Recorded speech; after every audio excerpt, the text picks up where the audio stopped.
Welcome to our life lesson series, Immortal Voices, featuring 21 incredible stories from around the world and their immortal lessons. Today we are speaking on the two voices in the garden. How did we get here? The world we live in today, how did we arrive at it? We journeyed here. We have collectively journeyed to where we are today. And good to note, we are still in journey.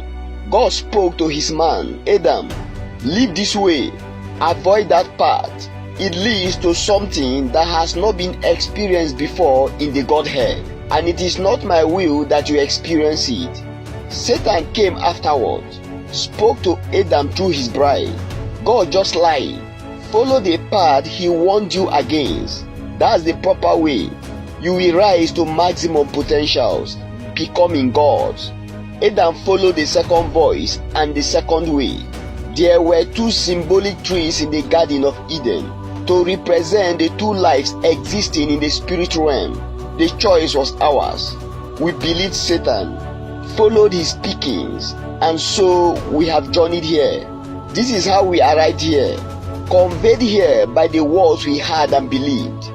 Voice brought us here. Voice will carry the human life through by and by. This is how God designed the human life, to be led and guided by voice. Oh, had we believed God in Eden's garden, what would life have been? Believing God is hearing his voice, receiving it, and staying with his voice alone. Oh, had we believed the first voice that we had, we were just born, never had lived fully, just born and offered two kinds of life, symbolic in trees.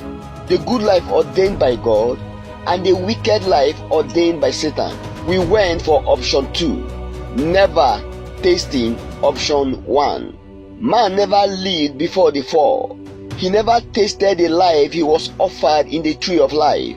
Those who eat the tree of life never dies. They become immortals. Eating the tree of knowledge, we arrived here today.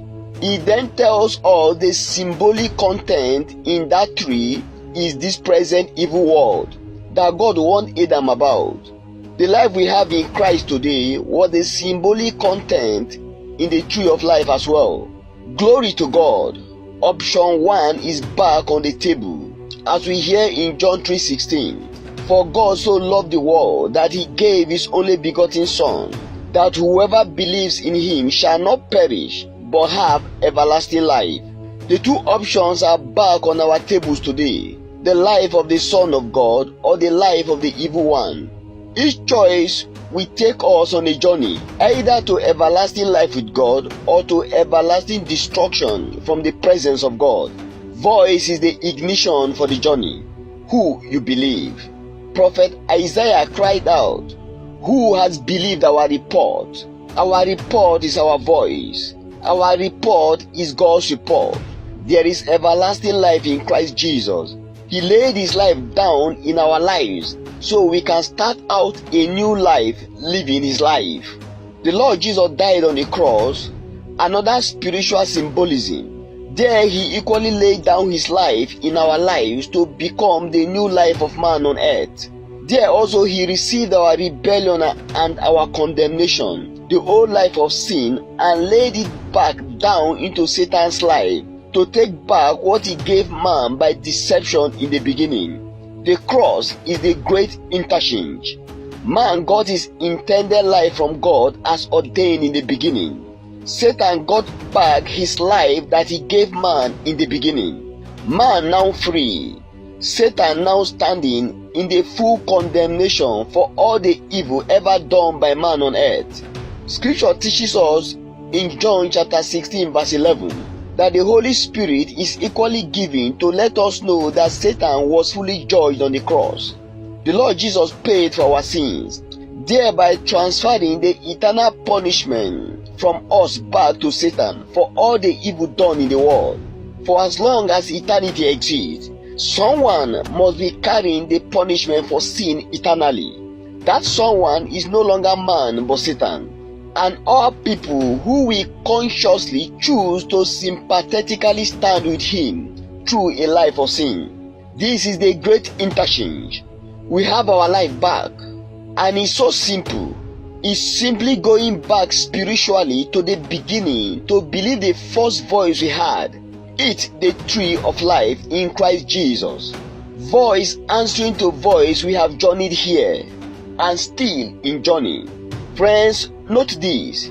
These two voices in the Garden of Eden are still the two voices in the earth today.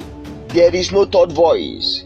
These two voices now come to us daily in the voices of men and women on earth even today. As humans, through our voice, we are carriers of voices. But not our own voice, but the voice of the one whom we have heard and believed. We don't just speak words. We speak the one who is within us. We speak the one who is inside. God lives in man. Satan lives in man. Human beings were created to carry spirit beings within. Spirit beings who will in turn shape human life on earth forever. The Holy Spirit within us will shape our life and identity on earth eternally. Satan equally within the human life will also shape their lives and identity on earth eternally. These two spirits are two voices. These were the two voices in the Garden of Eden, represented in the two trees in Eden's garden, each seeking to live within man then, and even now it has not changed. These are the two voices we hear daily on the lips of men and women. And also in the silence of our hearts, these are the two voices always speaking to our hearts. But God has judged, speaking to all of humanity in Matthew chapter 17 verse 5. This is my son, hear you him. From the lips of men and women, hear you him. In the silence of your heart, hear you him. Meaning, whenever we hear people, we should listen to his son's voice in their voice. Otherwise, we should say no to the contrary voice. In the silence of our hearts, we should discern the one speaking, only receiving his son's voice. This is my beloved son, hear you him. Be careful. Don't joke with the voices coming to you. It is either of two voices, and your eternal destiny is being shaped. This is my beloved son, hear you him. Holy Spirit, help us to hear you always, and to recognize your own voice in all the voices coming to us daily in Jesus' name. Amen. Thank you. God bless you. Amen.